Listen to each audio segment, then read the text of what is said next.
Sem Gravidade Podcast.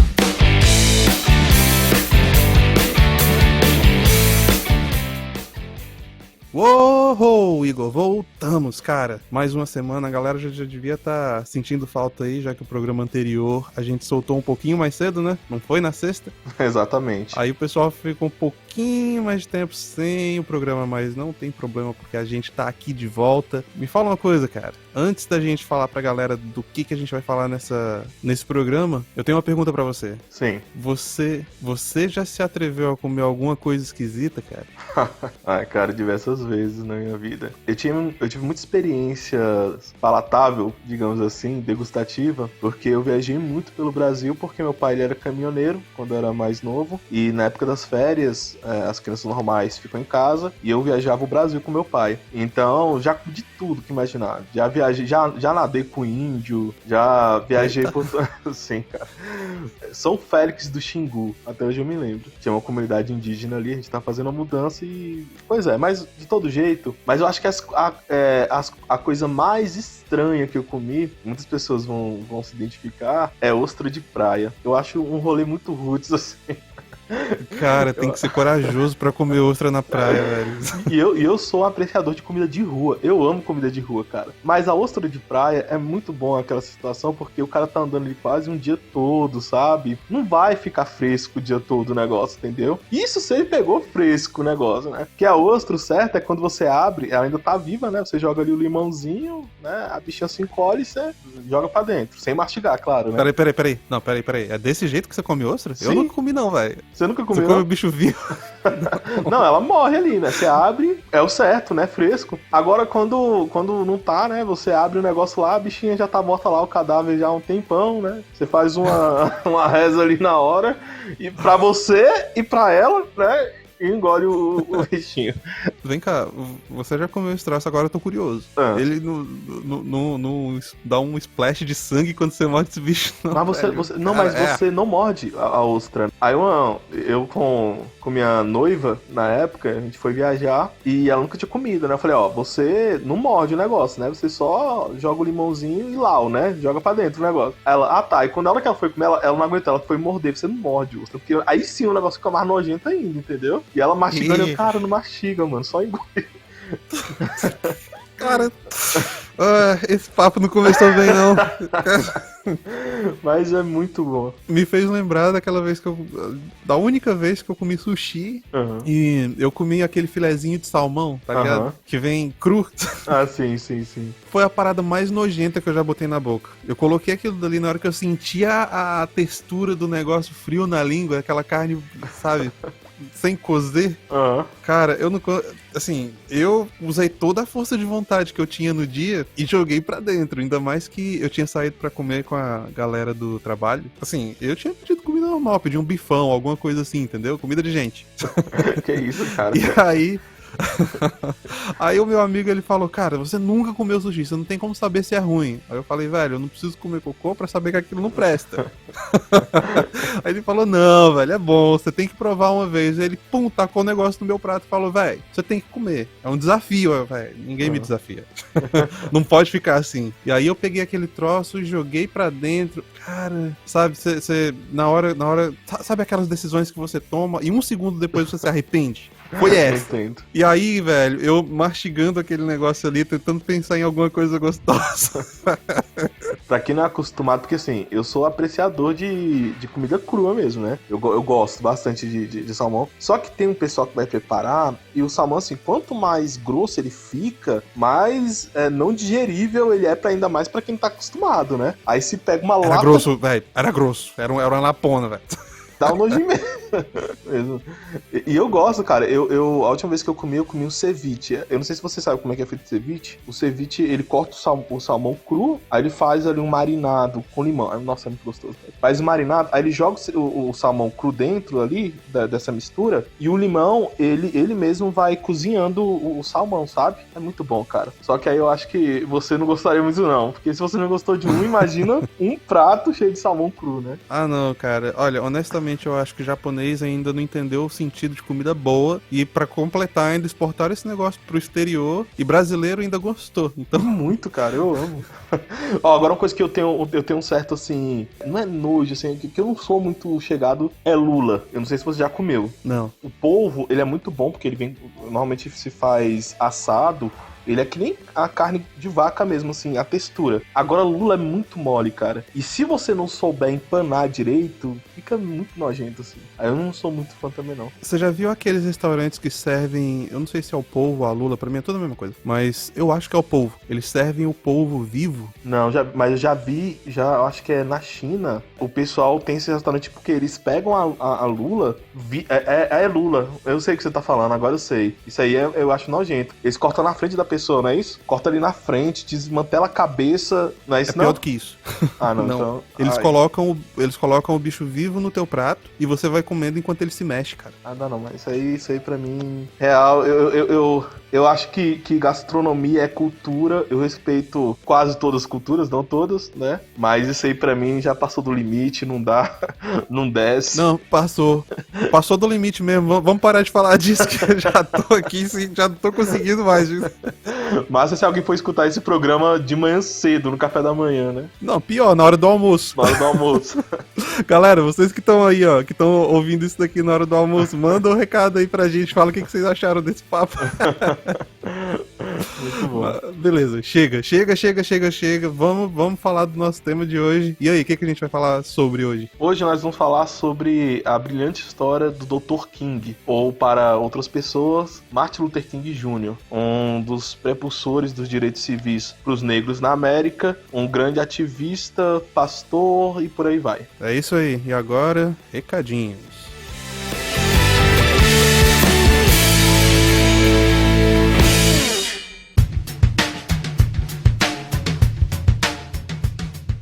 Fala, brasileirada! Aqui é o Léo Canário, seu apresentador com avatar de leão aquarelado favorito, falando diretamente da terra dos bravos e livres. Olá, aqui sou eu, professor Igor, desbravador da filosofia do cotidiano, ou seu filósofo de botequim, falando diretamente da ilha de Veracruz. E este é o Sem Gravidade, o melhor podcast que você vai encontrar, pesado nas ideias e leve nas palavras. Hoje falaremos sobre o famoso Michael King Jr. Vem com a gente que hoje o papo tá pacífico e virtuoso.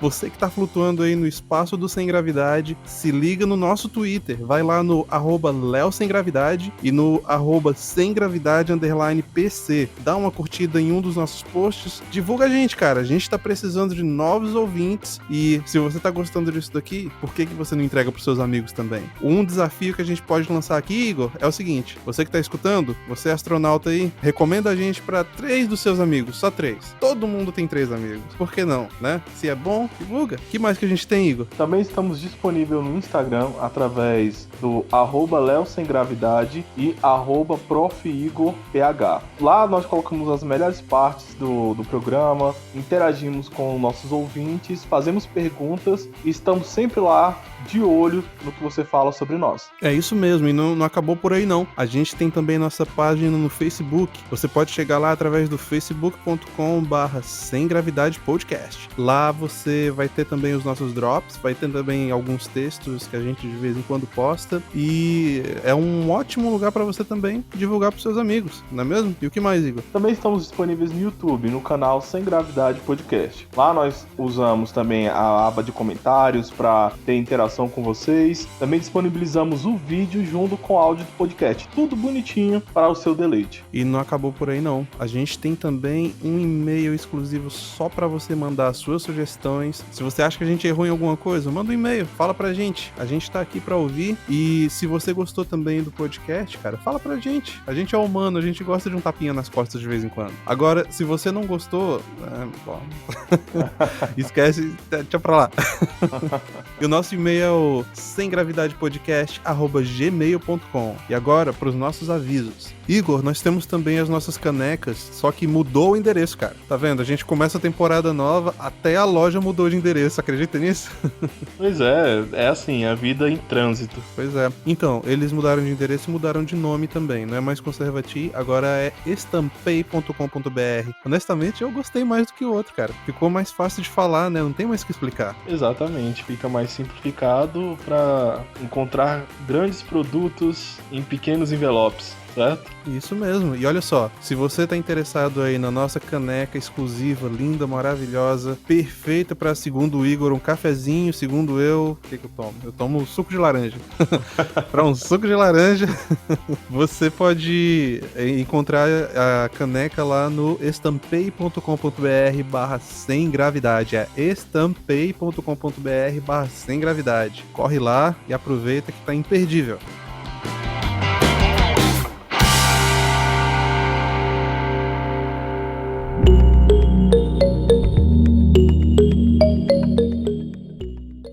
Ô, Igor, cara, responsabilidade hoje, hein? Hoje não é pouca coisa, não. Falar de Martin Luther King, velho. Sim, muita responsabilidade.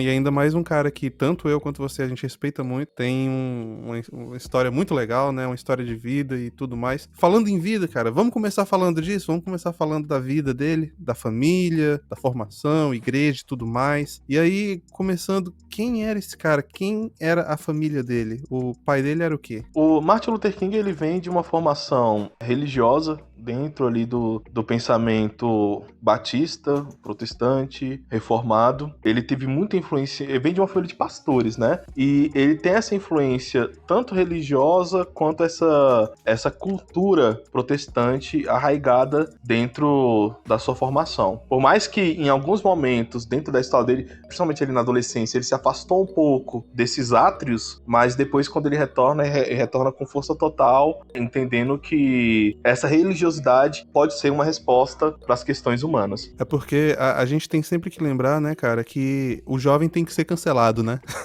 jovem é assim, meu amigo. Até os melhores passam por essa fase. Pera aí rapidão, Léo. Vamos dar só uma pausa, porque tá vendo aqui, né? Ou não tá escutando aí? Tô escutando. Nossa, o caminhão mano, de som. Que ódio disso aqui, bicho. Saudoso. É do ovo ou é do mercado? Você pode até deixar isso no programa, só pra demonstrar todo meu capital odioso por quem tá saindo, tá passando devagarzinho, mas tá indo embora. É o clássico brasileiro, velho. A gente tem que reconhecer a cultura nacional. E é muito bom que eles botam, tipo, Barões da Pisadinha pra tocar, pra fazer comercial de supermercado, cara. Eu fico meio perdido, é pra dançar, é pra fazer o quê?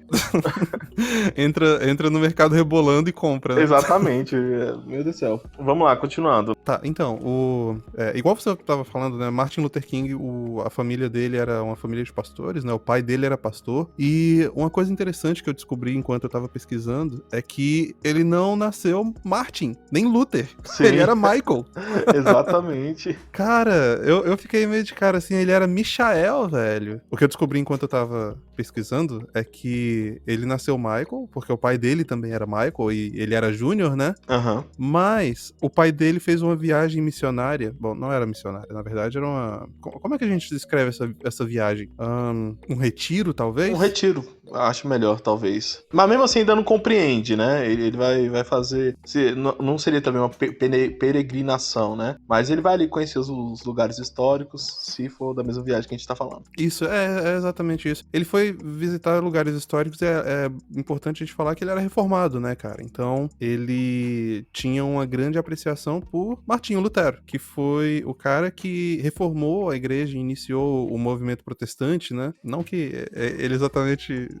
Bom, não vamos falar isso não, senão a gente vai desviar muito do assunto. Mas então, ele era um admirador de Martinho Lutero e ele viajou pela Europa e, se eu não me engano, ele foi em Jerusalém também, não é? Exatamente. Nessa mesma viagem. E nessa viagem, ele fechou a viagem visitando os locais que eram importantes para Martinho Lutero, né? Uhum. E quando ele voltou, ele mudou o nome dele pra Martinho Lutero. Pra quem não sabe, Martinho Lutero em inglês é Martin Luther. Exatamente. Olha só que coincidência. Olha aí.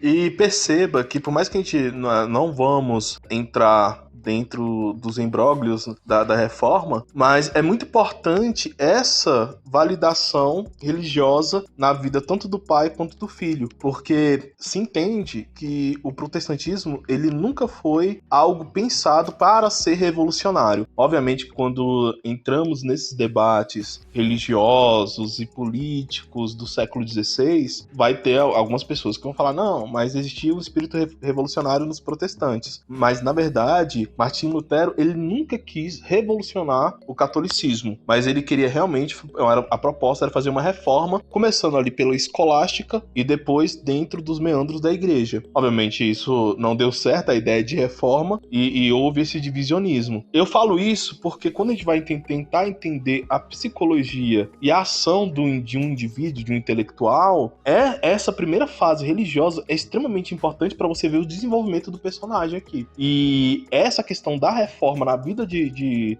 Martin Luther King, depois vai versar sobre a vida dele adulta, sobre as posturas políticas dele. É interessante falar também que ele era muito ligado à própria família, né? Sim. Ele cresceu rodeado por irmãos e, assim, uma outra coisa, só pra fechar esse pedaço que a gente tá falando do nome dele, quem mudou o nome foi o pai, né? Mas aí o pai falou, se eu tô mudando o nome, tu também vai, moleque.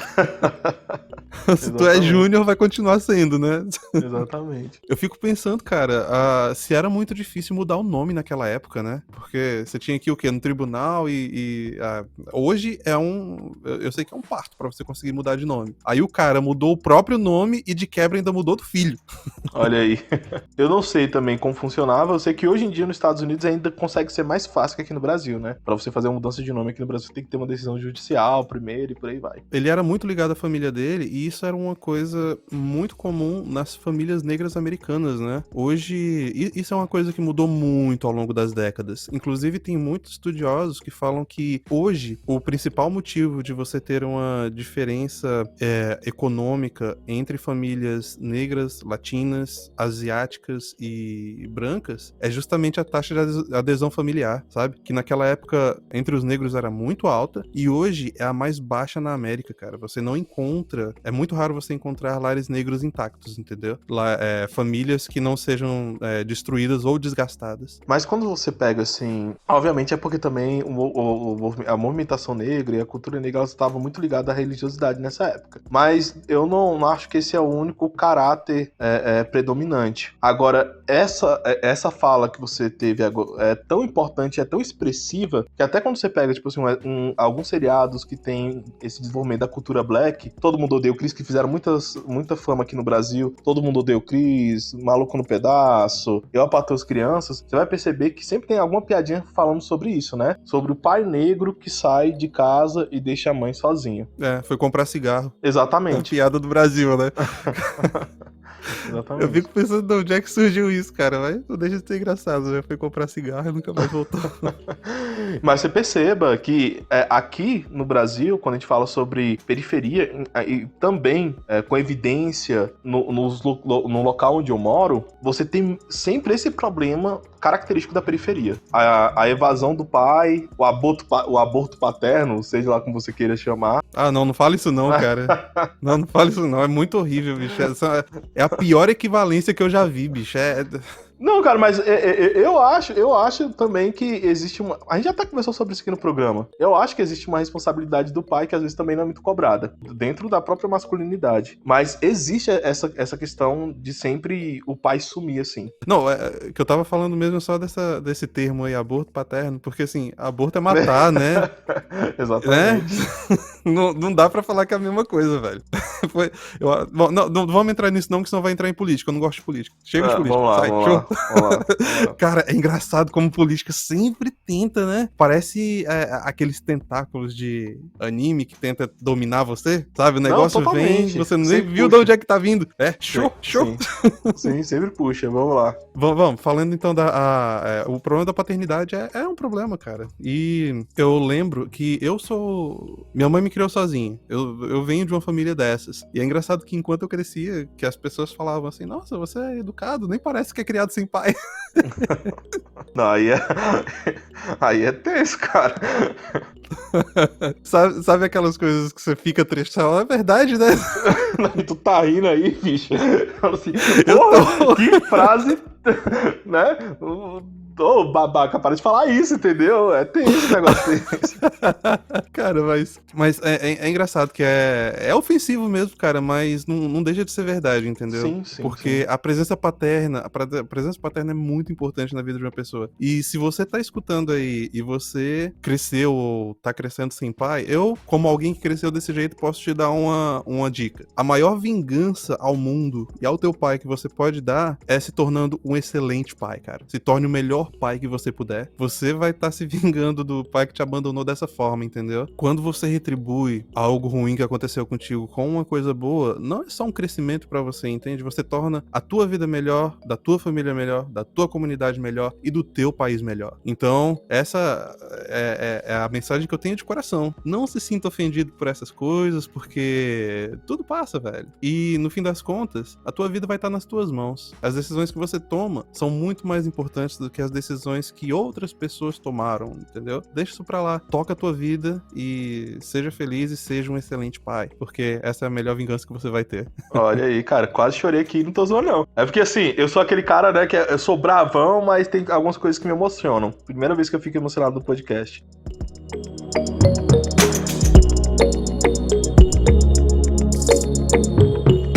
Protestants and Catholics will be able to join hands and sing in the words of the old Negro spiritual, free at last, free at last.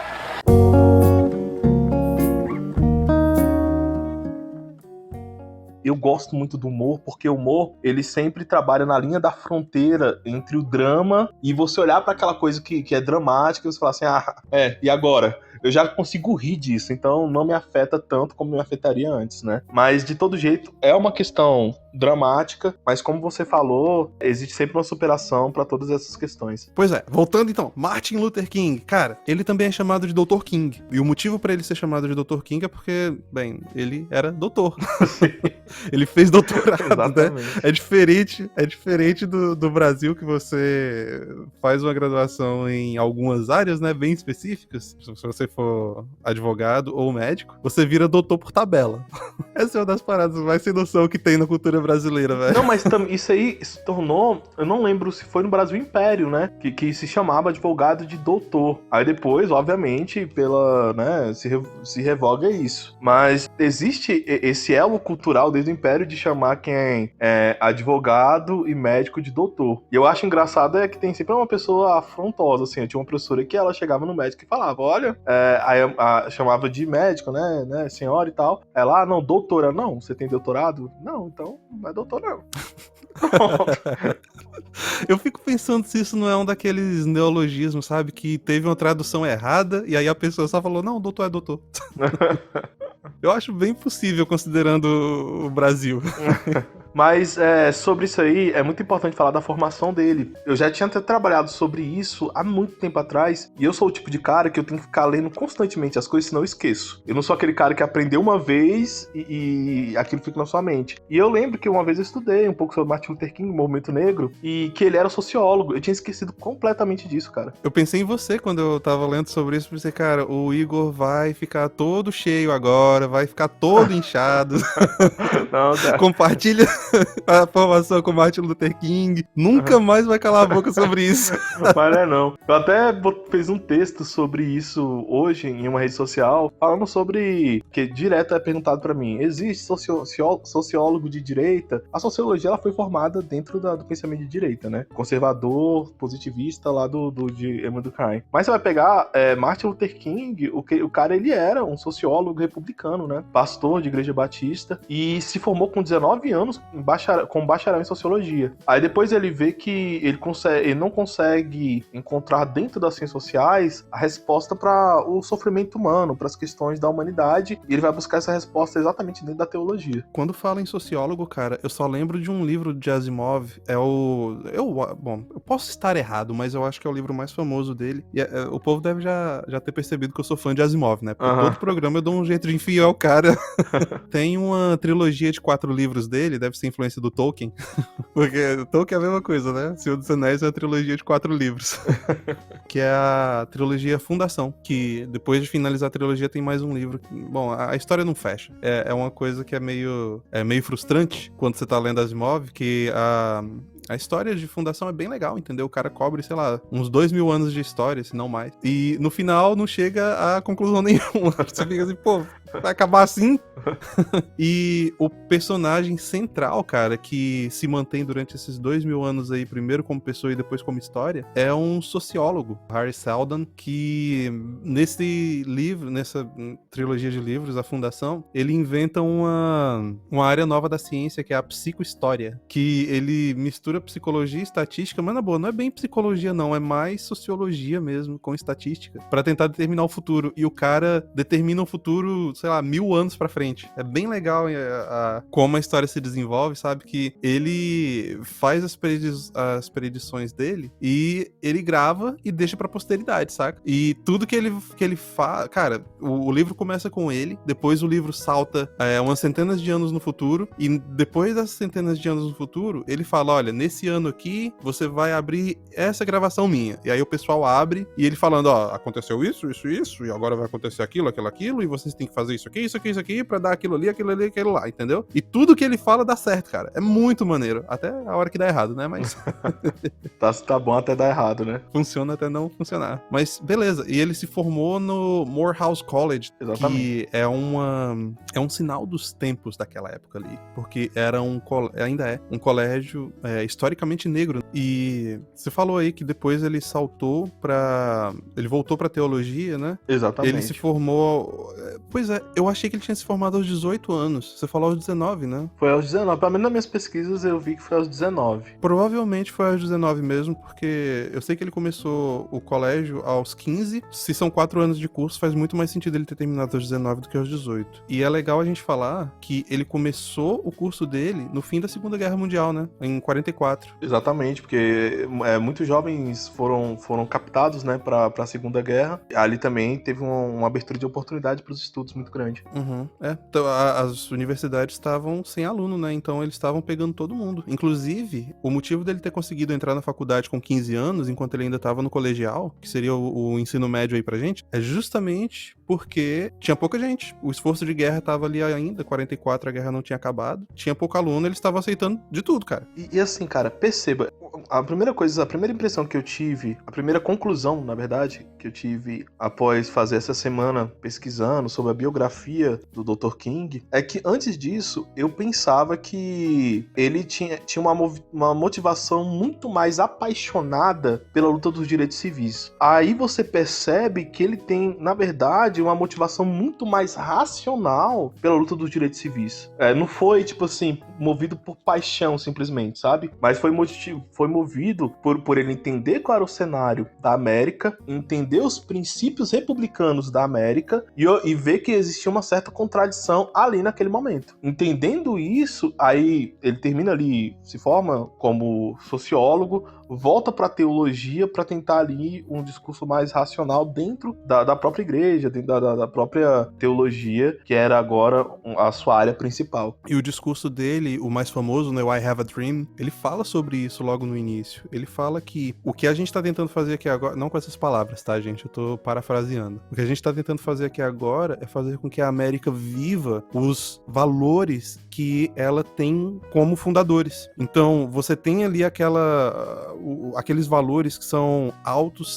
são sublimes, são os valores que todos os americanos deveriam ter como queridos, mas você tinha essa rusga que não deixava a América continuar em seu caminho sublime, né? Que era justamente as leis de segregação. Exatamente. Mas antes da gente falar das leis de segregação, é importante a gente chegar na conclusão, né, da formação dele, que depois dele se formar no seminário Crozer, ele ainda foi pra Boston University, e foi aí que ele fez o doutorado dele. Agora, o mais incrível, ele se graduou aos 26, velho.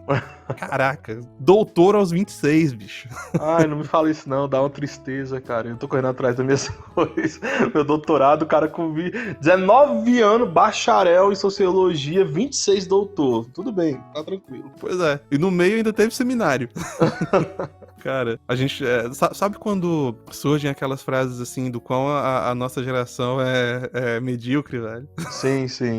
Não, você tá me ajudando pra caramba, Léo. Tá me ajudando pra caramba. Vou sair desse programa super feliz. Cara, você sabe que eu te amo, né? Tá certo. Quem ama, né, avisa, critica construtivamente. Vai lá. Mas eu tô olhando no espelho também, pô. Eu não sou doutor, não. Estamos todos no mesmo barco, cara. No barco da mediocridade. Que tristeza. Mas olha só, o cara se formou aos 26 e, pelo menos na geração dele, a geração seguinte, né, que foram os baby boomers, velho, os caras chegavam aos 30 anos, já tinha casa, filho, carro, tudo, velho. Já tinha 3 meninos, pelo menos, entendeu? E o quarto a caminho. Aí a gente mal consegue ter um. Exatamente. Pois é. Então, mas voltando, né? Doutor aos 26, ele se tornou pastor da Dexter Avenue Baptist Church, no Alabama, né? Uma igreja que hoje é muito famosa. Sim. Eu tava vendo que essa igreja, ela virou um marco histórico.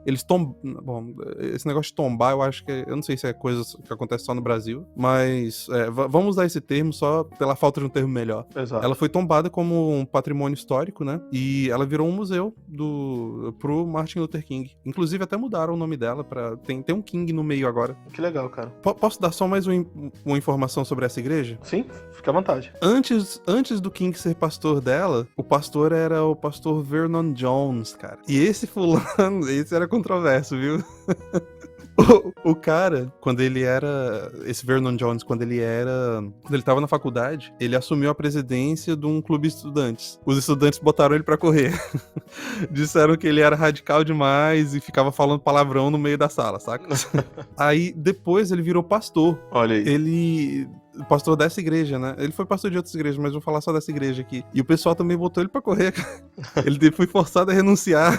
Olha aí. Porque, olha só, vou falar aqui uma das coisas que ele disse. Uma das coisas que me desaponta sobre as igrejas brancas sulistas é que eles gastam um tempão falando de Jesus depois da cruz, ao invés de falar de Jesus antes da cruz. Eu vou colocar aqui a frase original: I don't give a damn what happened to Jesus after the cross. Que seria: eu não dou me perdoe o francês, eu não dou um pra o que aconteceu a Jesus depois da cruz. Cara, imagina um pastor falando isso no meio da igreja, velho.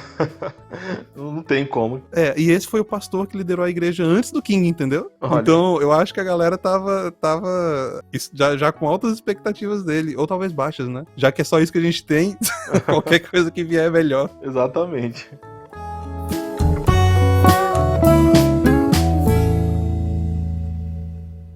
Protestants and Catholics will be able to join hands and sing in the words of the old Negro spiritual, free at last, free at last.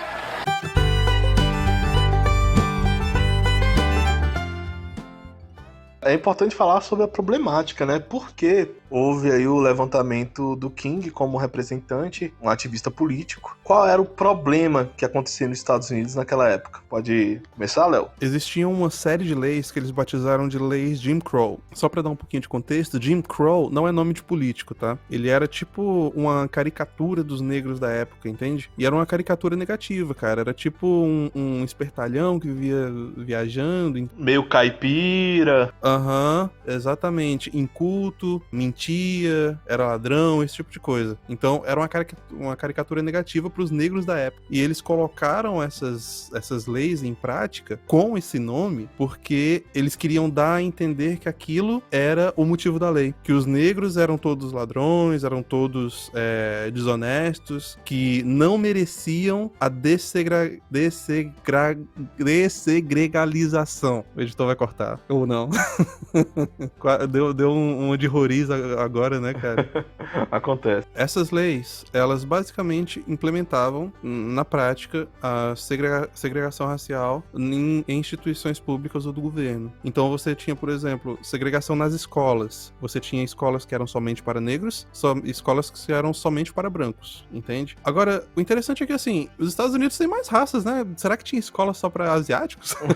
E é importante falar também sobre que o surgimento dessa lei, ela vem como uma resposta forte depois da Guerra Civil. Aí, nossa, aqui e nesse ponto, entra em tanta coisa que a gente já falou aqui no podcast, sobre o problema da formalização das coisas. Obviamente que eu concordo nesse caso com a formalização, mas é porque você tem os estados do sul que, beleza, a gente perdemos a guerra, só que não significa que a gente queira andar com os iguais, né? Tanto que o lema das leis de Jim Crow era iguais, mas separados. Aí você começa todo um ato legislativo para que separasse os negros dos brancos nos locais de convivência. E a gente já falou um pouco aqui, eu acho que no último episódio, sobre a formalização, porque, obviamente que nesse caso eu concordo, depois da guerra, agora você tem a abolição da escravatura, certo? Só que você não tem, nesses estados do sul, uma total liberdade cívica para os negros. O mais irônico, considerando o contexto atual, é quem implementou essas leis no sul do país, né? Os democratas. Exatamente. Que hoje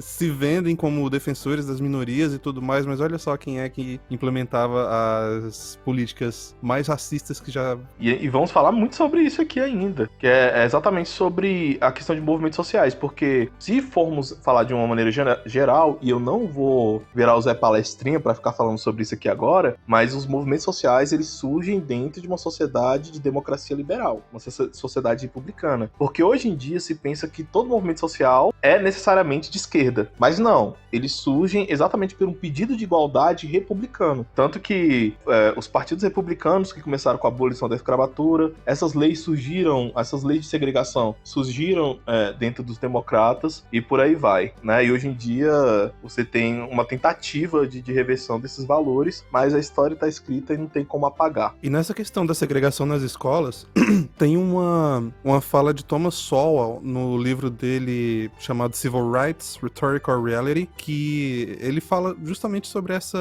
o caso mais importante que houve quanto à segregação nas escolas, né? Que foi o caso Brown versus Board of Education, que basicamente foi um caso que a Suprema Corte teve que julgar, e a questão era, constitucional ter escolas segregadas? Essa era a pergunta, entende? Brown era o nome de uma das famílias negras, né, que queria matricular a filha numa escola pública para brancos, e o motivo deles quererem matricular é porque, olha só o absurdo. A menina tinha que andar 9 blocos para pegar o ônibus que levaria ela para a escola negra, né? Sendo que tinha uma outra escola a 7 blocos dela, cara.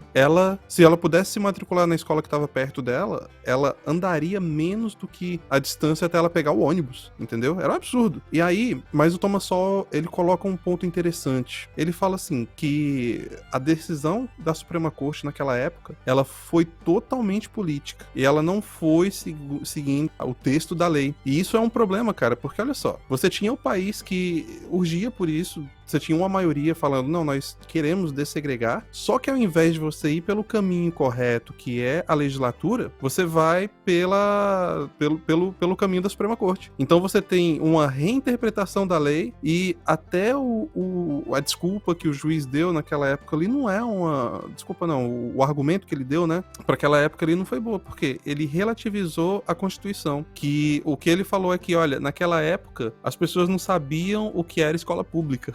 Entendeu?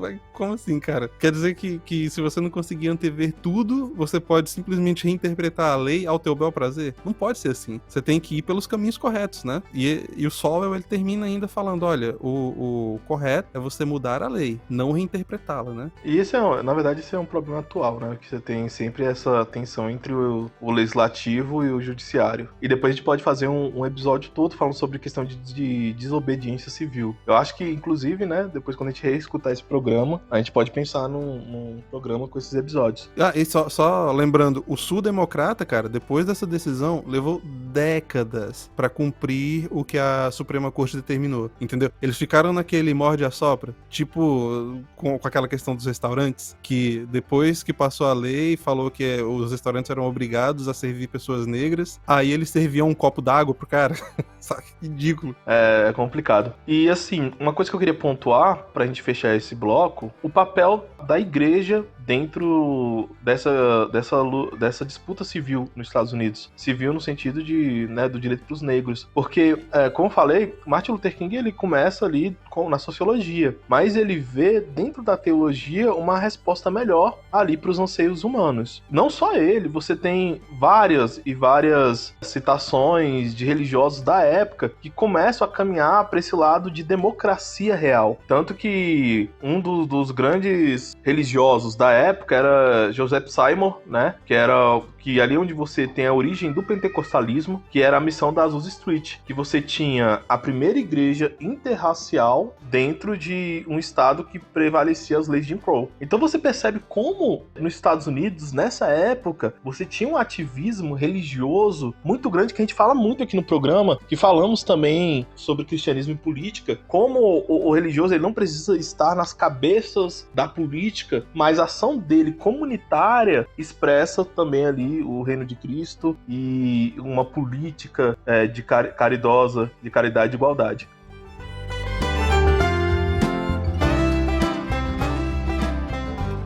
Protestants and Catholics will be able to join hands and sing in the words of the old Negro spiritual, free at last, free at last.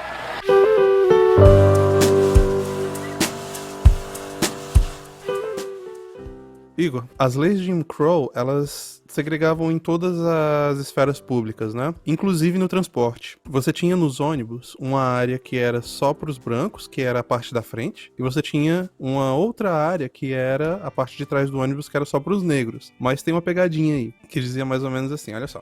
Cara, olha só o absurdo. Você tem a área para os brancos e a área para os negros, mas se o ônibus já tivesse lotado e entrasse um branco, ele poderia chegar para um negro que tá sentado na parte do fundo do ônibus e falar pro cara, levanta que eu quero sentar. E era isso que acontecia, cara. Só que aí teve uma pessoa, o nome dela é Rosa Parks, que o cara chegou pra ela, o cara pálida chegou pra ela e falou, levanta que eu quero sentar, e ela falou nem a pau, Juvenal. Ela se negou, velho. A mulher bateu o pé, falou que tava cheia de trouxa e que não ia levantar coisa nenhuma.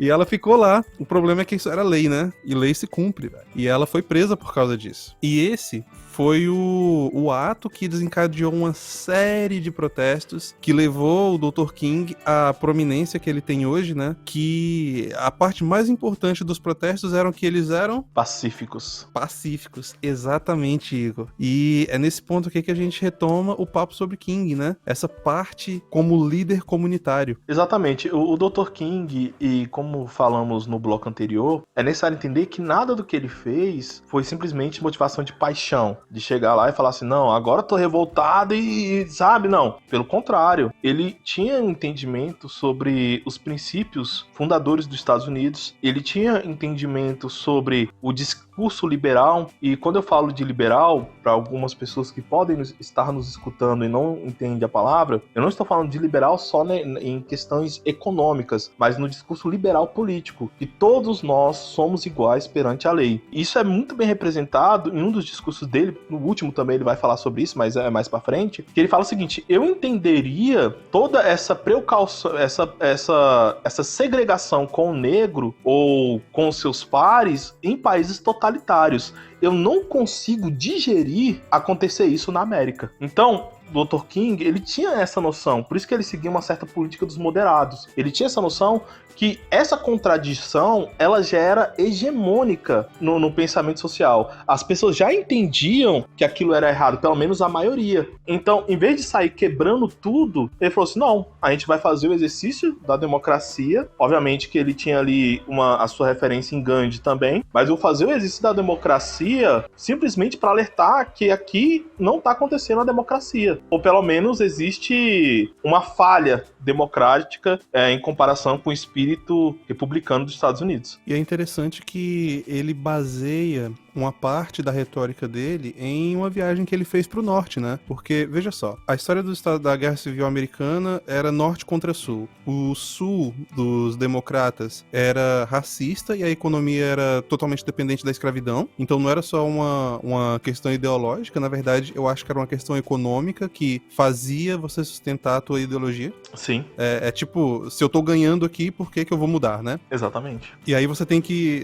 Cara, esse é aí que aparece a elástica mental, né? Porque se você tem algo a ganhar daquilo dali, então você vai fazer a elástica que for pra você continuar se beneficiando da situação. Já no norte, o norte era abolicionista. E foram eles que ganharam a Guerra Civil. Quando ele viajou pro norte, ele via um norte totalmente dessegregado, né? E ele voltava pro sul e ele voltava a ver tudo aquilo segregado de novo. Esse foi uma das partes que moldou o discurso dele. Ele percebeu que, como o que sustenta os valores basilares da América é aquilo lá, a gente tem que transformar isso aqui em algo mais parecido com aquilo lá. E é engraçado, cara, que ainda décadas depois dessa decisão da Suprema Corte que a gente discutiu no tópico anterior, Brown versus Board of Education, no discurso mais famoso dele, I Have a Dream, ele cita o estado do Alabama, né? Ele cita o estado do Alabama porque o governador do Alabama daquela época, ele continuava a não seguir a decisão da Suprema Corte, que demorou décadas até aquilo dali ser seguido integralmente, justamente porque eles ficavam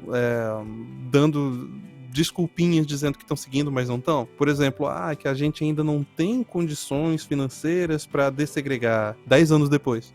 É muito importante quando você fala da ginástica mental, porque isso prejudicou muito a minha área de atuação também. Eu vou explicar por quê. Porque nessa época, eu acredito também que tinha motivação econômica, entendendo que também a economia sempre é baseada numa cultura, mas ali tinha um interesse muito econômico, não só nos Estados Unidos, no Brasil também foi do mesmo jeito, porque você tinha toda uma mão de obra barata do escravismo para produzir para você. Agora você vai ter que pagar pessoas para fazer para você, então você tinha esse complicador para o sistema escravocrata. Contudo, houve uma ginástica mental e uma ginástica científica, e por isso que eu sempre falo que existe um problema muito grande quando a ciência tenta entrar nos meandros ideológicos, que é o que que aconteceu no mundo, para tentar ali pautar e afirmar a escravidão dentro do pensamento científico, que era o darwinismo social, que era a ideia de você falar assim, não, negros, não só negros, asiáticos,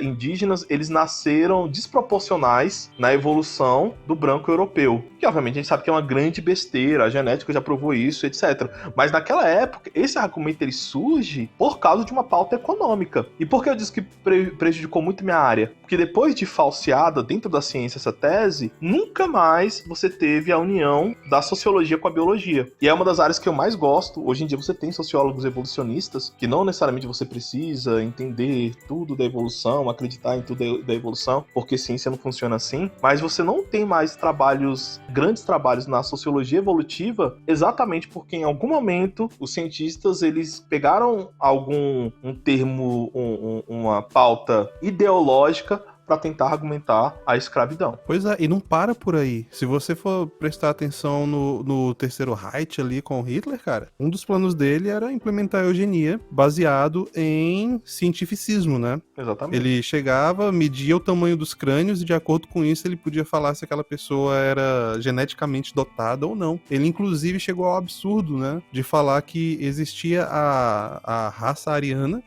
e que essa era a raça que devia dominar o mundo porque eles eram geneticamente superiores. Exatamente. É a ciência a serviço de uma ideologia. E isso é um perigo muito grande. Então, a gente fecha esse bloco aqui agora com um trecho do discurso do King, né? É o discurso mais famoso dele que a gente já citou, que é o I Have a Dream, que se você não suar pelos olhos depois da citação aqui, a culpa é do Igor que não citou direito. Solta lá. Eu tenho um sonho. Parte B do discurso por Martin Luther King. Eu tenho um sonho que um dia essa nação se levantará e viverá o verdadeiro significado de sua crença. Nós celebraremos essas verdades e elas serão claras para todos, que os homens são criados iguais. Eu tenho um sonho que um dia nas colinas vermelhas da Geórgia, os filhos dos descendentes de escravos e os filhos dos descendentes dos donos de escravos poderão se sentar junto à mesa da fraternidade. Eu tenho um sonho que um dia, até mesmo no estado do Mississippi, um estado que transpira com o calor da injustiça, que transpira com o calor de opressão, será transformado em um oásis da liberdade e justiça. Eu tenho um sonho que minhas 4 pequenas crianças vão um dia viver em uma nação onde elas não serão julgadas pela cor da pele, mas pelo conteúdo do seu caráter. Eu tenho um sonho hoje. Eu tenho um sonho que um dia, no Alabama, com seus racistas malignos, com seu governador que tem lábios gotejando palavras de intervenção e negação, nesse justo dia no Alabama, meninos negros e meninas negras poderão unir as mãos com meninos brancos e meninas brancas como irmãs e irmãos. Eu tenho um sonho hoje.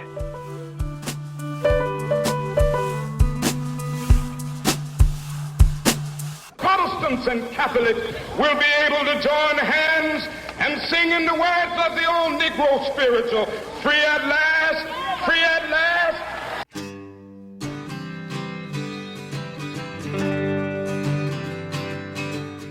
E chegamos no bloco final do nosso programa. Eu queria começar falando um pouquinho aqui de Malcolm X, a Nação do Islã e os Black Panthers. Exatamente. Cara, esses três nomezinhos aqui foram muito importantes durante o movimento social americano dos anos 60, né? Malcolm X, ele oferecia um contraponto ao Dr. King. E é importante a gente salientar que chegou um ponto, cara, que Martin Luther King, ele se afastou totalmente de Malcolm X. Qual foi a razão disso? Malcolm X defendia a luta armada para conseguir chegar aonde King chegou sem disparar um tiro. E o principal braço que sustentava essa luta armada eram os Black Panthers. É interessante a gente salientar a ironia disso, né? Porque olha só, quem sustenta a segunda emenda americana hoje são os conservadores, né? O pessoal na direita. E a segunda emenda, só para quem não sabe, é o direito de portar armas. Os Black Panthers, eles eram um movimento marxista de esquerda. Eles começaram como um movimento armado autoproclamado de autodefesa.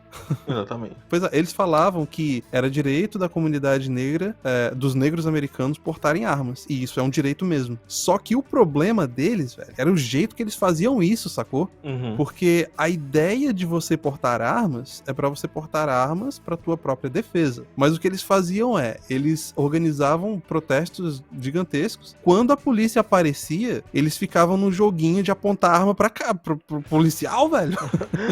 Eles ficavam ali na esquina com um rifle na mão, e eles ficavam lá com um rifle em posição de guarda. Aí quando o policial olhava pro lado, eles apontavam pro policial. Quando o policial olhava pra eles, eles tiravam, paravam de apontar, entende? Então assim, imagina um policial vendo uma situação dessa, aquele cara vai atirar em mim. É muito importante salientar as diferenças entre Malcolm X e o King, né? Que você já começou aí.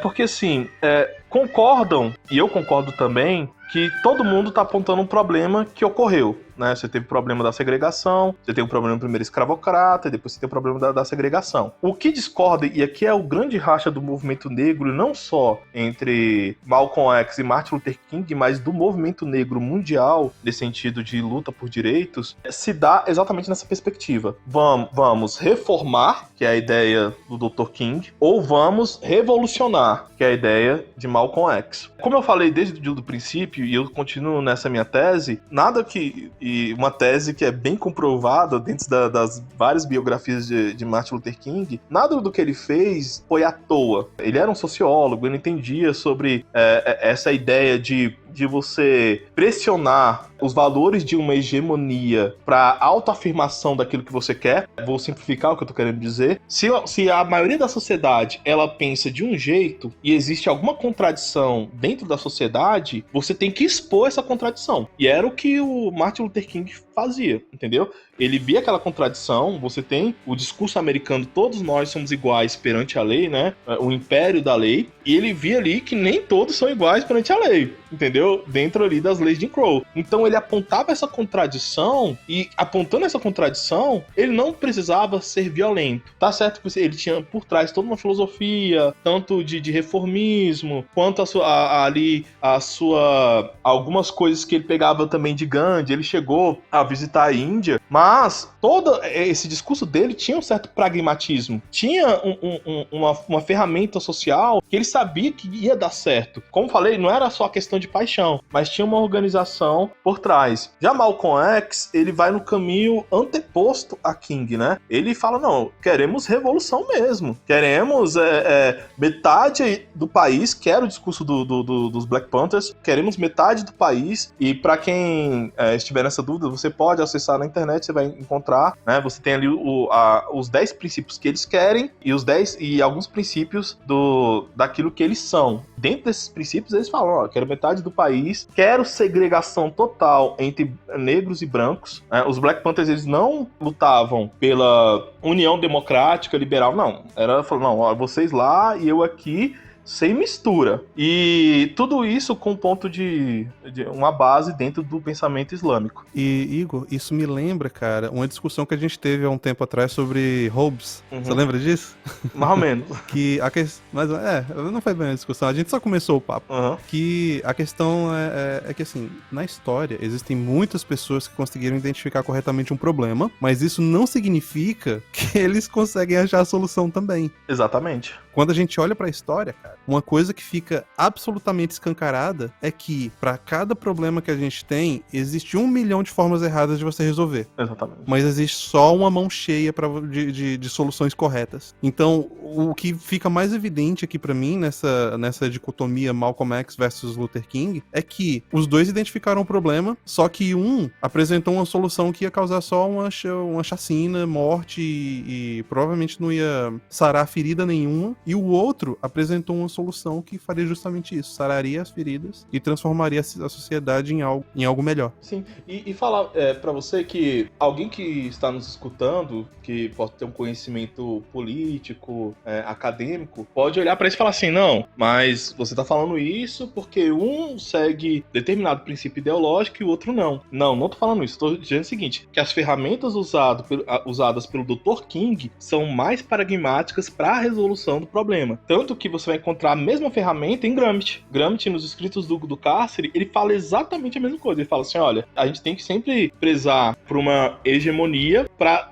através da hegemonia, você conseguir incutir aquilo que você quer fazer. É assim que você consegue fazer mudanças sociais. Agora, quando você chega, no tiro, porrada e bomba, às vezes, na grande maioria das vezes, não dá certo. Não, e é importante a gente salientar uma coisa sobre revoluções, né? Porque, assim, a revolução, ela sempre parte do princípio de que depois que eu matar os meus inimigos, eu vou poder fazer o mundo à minha imagem. É o que eu estou pensando, é o que eu quero. Mas o que geralmente acontece é que você causa uma quantidade absurda de mortes, tanto de um lado quanto do outro, e o lado vencedor, cara, come a si mesmo. Exatamente. A revolução. O objetivo da revolução é a própria revolução. Não tem nada de nobre nisso. Exatamente. Tanto é que não deu certo, que vale lembrar que Malcolm X, depois que ele faz lá a peregrinação dele a Meca, ele volta e muda, né? Ele para de pregar a segregação. Porque realmente Malcolm X falava assim, não, cara, vocês pra lá e nós pra cá. Acabou, entendeu? Não tem papo. E quando ele volta de Meca, ele fala, não, aí ele começa a fazer uma autocrítica,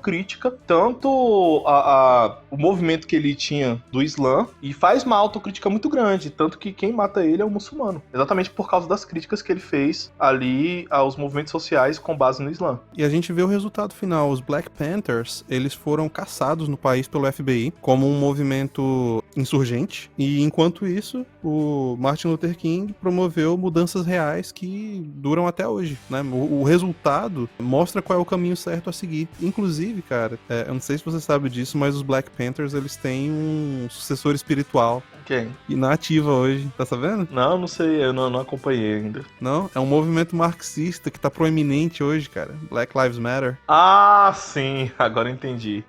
Espiritualmente é um sucessor, porque eles acreditam nas mesmas coisas e usam os mesmos métodos com um pouquinho de evolução, entendeu? Eles acreditam numa revolução marxista, eles acreditam no uso da força para calar os opositores, e eles acreditam que quebrando tudo é a única forma que você vai conseguir mudanças sociais, né? Exatamente o oposto do que Dr. King pregava. E isso é triste, velho. Muito triste. E assim, é que dentro do meu pensamento, eu acho que cada um segue o caminho que quiser, certo? Dentro dos movimentos sociais que quiser. Agora, quando a gente fala sobre políticas afirmativas, no sentido não de política afirmativa, no sentido político mesmo, né? Mas eu falo de políticas que vão dar certo, políticas assertivas, o método do Dr. King se provou melhor. Porque é um método dentro da América, e não um método que você vai puxar fora da América para solucionar problemas americanos. E tanto Malcolm X como os Black Panthers fizeram isso. Tanto que a religião ali alçada era o Islã, exatamente como uma forma de dicotomia ao catolicismo e ao protestantismo, que também é muito importante falar, tá? O protestantismo, ele tá carregado de cultura e de personalidade de personagens negros. Isso é importante dizer.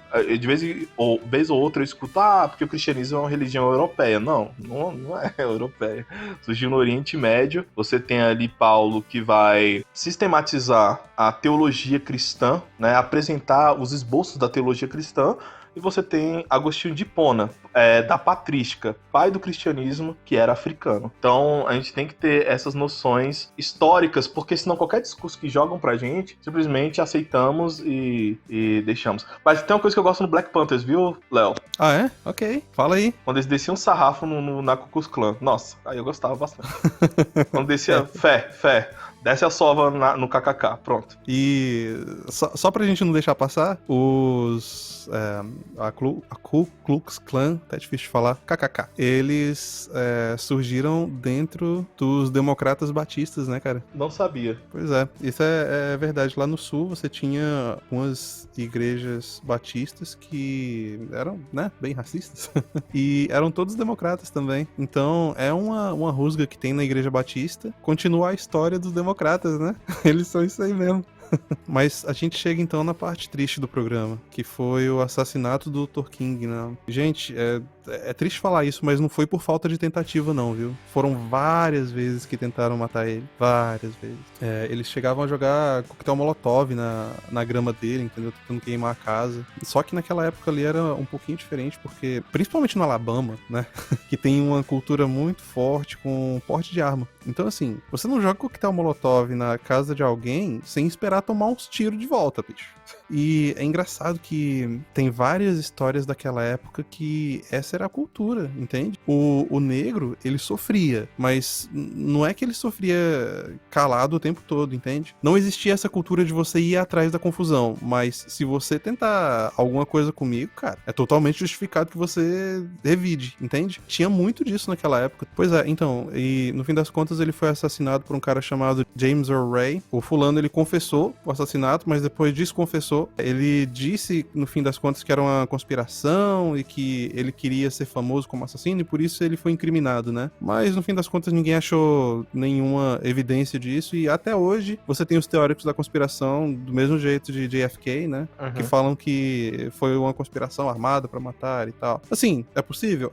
Tem prova? Não. Então, a gente fica com o relato oficial por enquanto, né? Ele tentou fugir pra Londres com um passaporte falso e foi pego enquanto tentava embarcar. Fugiu da prisão 10 anos depois, foi recapturado e ele morreu em 98, cara. Ele pegou prisão perpétua, né? Morreu aos 70 anos de idade. É isso. Essa foi a vida do fulano que matou o Dr. King, né? Já a vida de King foi grandiosa, né? E reluz até hoje. Até hoje. Teve o discurso final dele, que é algo que velho, esse sim deixa lágrimas nos olhos. Principalmente a última frase desse discurso, né?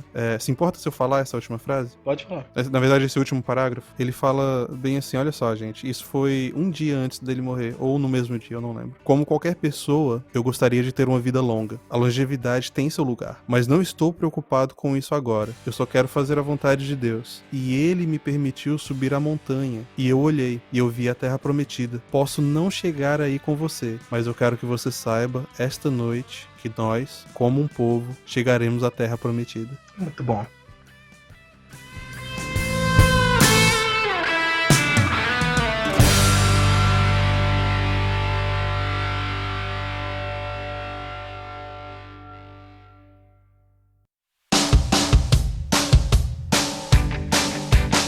E chegamos ao fim de mais um episódio do Sem Gravidade Podcast, pesado nas ideias e leve nas palavras. Se você gostou do episódio, nos dê uma boa avaliação no iTunes, Spotify ou no seu aplicativo de podcast preferido.